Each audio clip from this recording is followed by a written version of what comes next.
ಕೊಟ್ಟಿರುವ ದೂರನ್ನ ಪರಿಗಣಿಸಬಾರದು ರಾಜ್ಯಪಾಲರು ಅಂತ ಹೇಳಿ ಸಲಹೆಯನ್ನ ನೀಡಲಾಗಿತ್ತು. ಅದನ್ನ ಉಲ್ಲಂಘನೆ ಮಾಡಿದ್ದಾರೆ ರಾಜ್ಯಪಾಲರು. ಹಾಗಾಗಿ ರಾಜ್ಯಪಾಲರ ಪವರ್ಸ್ ಬಗ್ಗೆ ಕೂಡ, ಅವರಿಗಿರುವ ಅಧಿಕಾರದ ಬಗ್ಗೆ ಕೂಡ ಪ್ರಶ್ನೆ ಇದೀಗ ನ್ಯಾಯಪೀಠದಲ್ಲಿ ಆಗ್ತಾ ಇದೆ.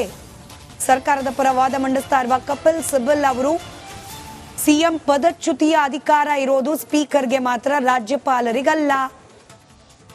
ರಾಜ್ಯಪಾಲರಿಗೆ ಅಧಿಕಾರ ಇಲ್ಲ ಅನ್ನೋದನ್ನ ಪ್ರಸ್ತಾಪ ಮಾಡಿದ್ದಾರೆ. ಇದು ಸುಪ್ರೀಂ ಕೋರ್ಟ್ನ ಹಿಂದಿನ ತೀರ್ಪುಗಳಲ್ಲೂ ಕೂಡ ಸ್ಪಷ್ಟವಾಗಿ ಉಲ್ಲೇಖ ಆಗಿದೆ. ಪದಚ್ಯುತಿ ಮಾಡ್ಲಿಕ್ಕೆ ಅವಕಾಶ ಇಲ್ಲ ಅಂತಂದ್ಮೇಲೆ ಅವ್ರ ವಿರುದ್ಧವಾಗಿ ತನಿಖೆ ನಡೆಸಿ ಅಂತ ಹೇಳಿ ಆದೇಶ ಕೊಡ್ಲಿಕ್ಕೆ ಅಧಿಕಾರ ಇದೆಯಾ?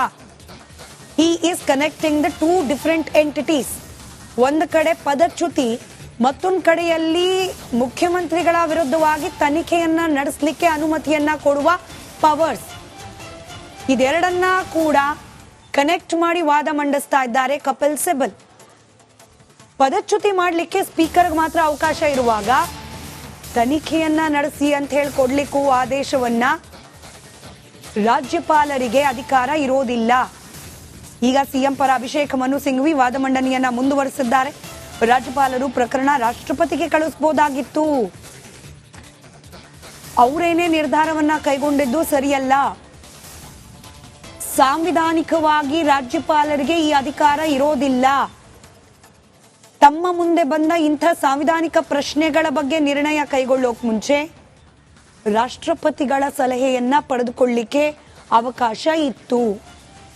ಆದರೆ ನೇರವಾಗಿ ರಾಜ್ಯಪಾಲರೇನೆ ತನಿಖೆಯನ್ನ ನಡೆಸಿ ಅಂತ ಹೇಳಿ ಆದೇಶವನ್ನ ಹೊರಡಿಸಿರೋದು ಅಧಿಕಾರದ ಉಲ್ಲಂಘನೆ, ಸಂವಿಧಾನದ ಉಲ್ಲಂಘನೆ, ಕಾನೂನು ನಿಯಮಗಳ ಉಲ್ಲಂಘನೆ ಅಂತ ಹೇಳಿ ಅಭಿಷೇಕ್ ಮನು ಸಿಂಘ್ವಿ ವಾದ ಮಂಡನೆ ಮಾಡ್ತಿದ್ದಾರೆ.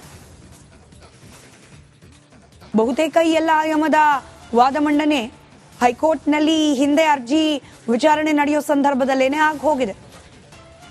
ಆ ಸಂದರ್ಭದಲ್ಲಿ ಎಲ್ಲ ಅಂಶಗಳನ್ನ ಆಲಿಸಿರುವ ನ್ಯಾಯಾಲಯ ತನಿಖೆ ಆಗಬೇಕು ಅನ್ನೋದರ ಪರವಾಗಿಯೇನೆ ತೀರ್ಪನ್ನ ನೀಡಿದೆ.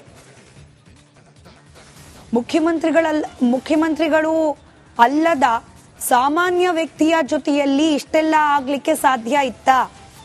ಅಂದ್ರೆ ಮೂಡಾದಲ್ಲಿ ರಾತ್ರೋರಾತ್ರಿ ನಿಯಮಗಳ ಬದಲಾವಣೆ, 50-50 ನಿಯಮವನ್ನ ಜಾರಿಗೆ ತರೋದು, ಅದರ ಆಧಾರದ ಮೇಲೆ ಸೈಟನ್ನ ನೀಡೋದು, ಅದರಲ್ಲೂ ಮುಖ್ಯಮಂತ್ರಿಗಳ ಪತ್ನಿ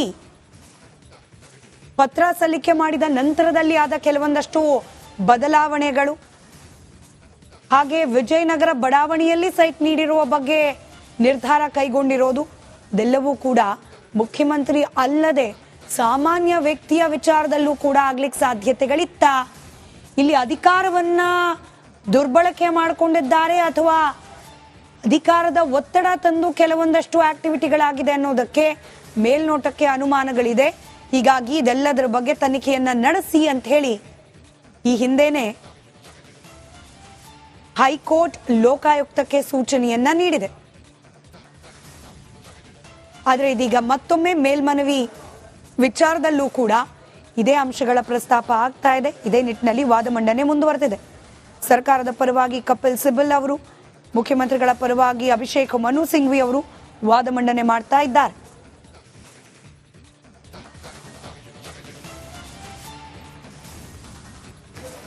ಅಭಿಷೇಕ್ ಮನು ಸಿಂಘ್ವಿ ಅವರು ಇವಾಗ ಪ್ರಸ್ತಾಪ ಮಾಡ್ತಾ ಇರೋದು, ರಾಜ್ಯಪಾಲರಿಗೆ ಮುಖ್ಯಮಂತ್ರಿಗಳ ವಿರುದ್ಧವಾಗಿ ಕ್ರಮವನ್ನ ಕೈಗೊಳ್ಳುವಂತಹ ಯಾವುದೇ ಅಧಿಕಾರ ಇಲ್ಲ. ಹೀಗಾಗಿ ಅವರು ಈ ವಿಚಾರವನ್ನ ಕೊಟ್ಟಿರುವ ದೂರನ್ನ ಪರಿಗಣಿಸಬಾರದು ರಾಜ್ಯಪಾಲರು ಅಂತ ಹೇಳಿ ಸಲಹೆಯನ್ನ ನೀಡಲಾಗಿತ್ತು. ಅದನ್ನ ಉಲ್ಲಂಘನೆ ಮಾಡಿದ್ದಾರೆ ರಾಜ್ಯಪಾಲರು. ಹಾಗಾಗಿ ರಾಜ್ಯಪಾಲರ ಪವರ್ಸ್ ಬಗ್ಗೆ ಕೂಡ, ಅವರಿಗಿರುವ ಅಧಿಕಾರದ ಬಗ್ಗೆ ಕೂಡ ಪ್ರಶ್ನೆ ಇದೀಗ ನ್ಯಾಯಪೀಠದಲ್ಲಿ ಆಗ್ತಾ ಇದೆ. ಸರ್ಕಾರದ ಪರ ವಾದ ಮಂಡಿಸ್ತಾ ಇರುವ ಕಪಿಲ್ ಸಿಬಲ್ ಅವರು ಸಿಎಂ ಪದಚ್ಯುತಿಯ ಅಧಿಕಾರ ಇರೋದು ಸ್ಪೀಕರ್ಗೆ ಮಾತ್ರ, ರಾಜ್ಯಪಾಲರಿಗಲ್ಲ. ರಾಜ್ಯಪಾಲರಿಗೆ ಅಧಿಕಾರ ಇಲ್ಲ ಅನ್ನೋದನ್ನ ಪ್ರಸ್ತಾಪ ಮಾಡಿದ್ದಾರೆ. ಇದು ಸುಪ್ರೀಂ ಕೋರ್ಟ್ನ ಹಿಂದಿನ ತೀರ್ಪುಗಳಲ್ಲೂ ಕೂಡ ಸ್ಪಷ್ಟವಾಗಿ ಉಲ್ಲೇಖ ಆಗಿದೆ. ಪದಚ್ಯುತಿ ಮಾಡ್ಲಿಕ್ಕೆ ಅವಕಾಶ ಇಲ್ಲ ಅಂತಂದ್ಮೇಲೆ ಅವ್ರ ವಿರುದ್ಧವಾಗಿ ತನಿಖೆ ನಡೆಸಿ ಅಂತ ಹೇಳಿ ಆದೇಶ ಕೊಡ್ಲಿಕ್ಕೆ ಅಧಿಕಾರ ಇದೆಯಾ? He is connecting the two different entities. ಒಂದು ಕಡೆ ಪದಚ್ಯುತಿ, ಮತ್ತೊಂದು ಕಡೆಯಲ್ಲಿ ಮುಖ್ಯಮಂತ್ರಿಗಳ ವಿರುದ್ಧವಾಗಿ ತನಿಖೆಯನ್ನ ನಡೆಸಲಿಕ್ಕೆ ಅನುಮತಿಯನ್ನ ಕೊಡುವ ಪವರ್ಸ್, ಇದೆರಡನ್ನ ಕೂಡ ಕನೆಕ್ಟ್ ಮಾಡಿ ವಾದ ಮಂಡಿಸ್ತಾ ಇದ್ದಾರೆ ಕಪಿಲ್ ಸಿಬಲ್. ಪದಚ್ಯುತಿ ಮಾಡಲಿಕ್ಕೆ ಸ್ಪೀಕರ್ಗೆ ಮಾತ್ರ ಅವಕಾಶ ಇರುವಾಗ ತನಿಖೆಯನ್ನ ನಡೆಸಿ ಅಂತ ಹೇಳಿ ಕೊಡ್ಲಿಕ್ಕೂ ಆದೇಶವನ್ನ ರಾಜ್ಯಪಾಲರಿಗೆ ಅಧಿಕಾರ ಇರೋದಿಲ್ಲ. ಈಗ ಸಿಎಂ ಪರ ಅಭಿಷೇಕ್ ಮನು ಸಿಂಘ್ವಿ ವಾದ ಮಂಡನೆಯನ್ನ ಮುಂದುವರೆಸಿದ್ದಾರೆ. ರಾಜ್ಯಪಾಲರು ಪ್ರಕರಣ ರಾಷ್ಟ್ರಪತಿಗೆ ಕಳಿಸಬಹುದಾಗಿತ್ತು, ಅವರೇನೇ ನಿರ್ಧಾರವನ್ನ ಕೈಗೊಂಡಿದ್ದು ಸರಿಯಲ್ಲ. ಸಾಂವಿಧಾನಿಕವಾಗಿ ರಾಜ್ಯಪಾಲರಿಗೆ ಈ ಅಧಿಕಾರ ಇರೋದಿಲ್ಲ. ತಮ್ಮ ಮುಂದೆ ಬಂದ ಇಂಥ ಸಾಂವಿಧಾನಿಕ ಪ್ರಶ್ನೆಗಳ ಬಗ್ಗೆ ನಿರ್ಣಯ ಕೈಗೊಳ್ಳೋಕ್ ಮುಂಚೆ ರಾಷ್ಟ್ರಪತಿಗಳ ಸಲಹೆಯನ್ನ ಪಡೆದುಕೊಳ್ಳಿಕ್ಕೆ ಅವಕಾಶ ಇತ್ತು. ಆದರೆ ನೇರವಾಗಿ ರಾಜ್ಯಪಾಲರೇನೆ ತನಿಖೆಯನ್ನ ನಡೆಸಿ ಅಂತ ಹೇಳಿ ಆದೇಶವನ್ನ ಹೊರಡಿಸಿರೋದು ಅಧಿಕಾರದ ಉಲ್ಲಂಘನೆ, ಸಂವಿಧಾನದ ಉಲ್ಲಂಘನೆ, ಕಾನೂನು ನಿಯಮಗಳ ಉಲ್ಲಂಘನೆ ಅಂತ ಹೇಳಿ ಅಭಿಷೇಕ್ ಮನು ಸಿಂಘ್ವಿ ವಾದ ಮಂಡನೆ ಮಾಡ್ತಿದ್ದಾರೆ. ಬಹುತೇಕ ಈ ಎಲ್ಲ ಆಯಾಮದ ವಾದ ಮಂಡನೆ ಹೈಕೋರ್ಟ್ನಲ್ಲಿ ಹಿಂದೆ ಅರ್ಜಿ ವಿಚಾರಣೆ ನಡೆಯೋ ಸಂದರ್ಭದಲ್ಲೇನೆ ಆಗಿ ಹೋಗಿದೆ.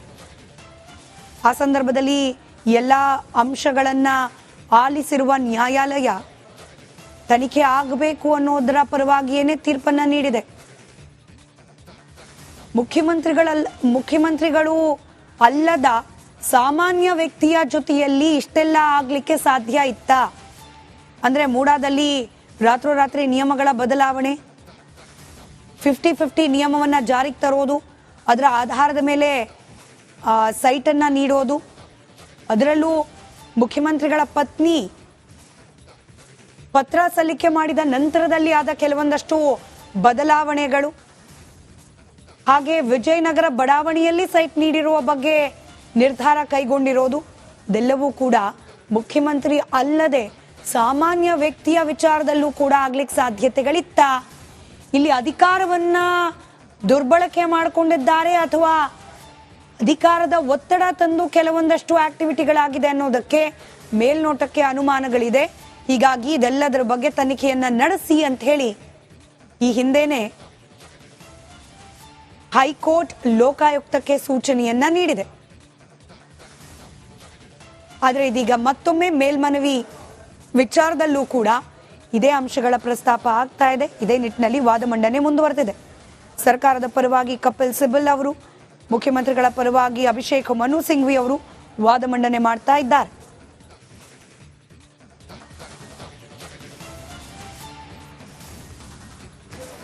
ಅಭಿಷೇಕ್ ಮನು ಸಿಂಘ್ವಿ ಅವರು ಇವಾಗ ಪ್ರಸ್ತಾಪ ಮಾಡ್ತಾ ಇರೋದು, ರಾಜ್ಯಪಾಲರಿಗೆ ಮುಖ್ಯಮಂತ್ರಿಗಳ ವಿರುದ್ಧವಾಗಿ ಕ್ರಮವನ್ನ ಕೈಗೊಳ್ಳುವಂತಹ ಯಾವುದೇ ಅಧಿಕಾರ ಇಲ್ಲ.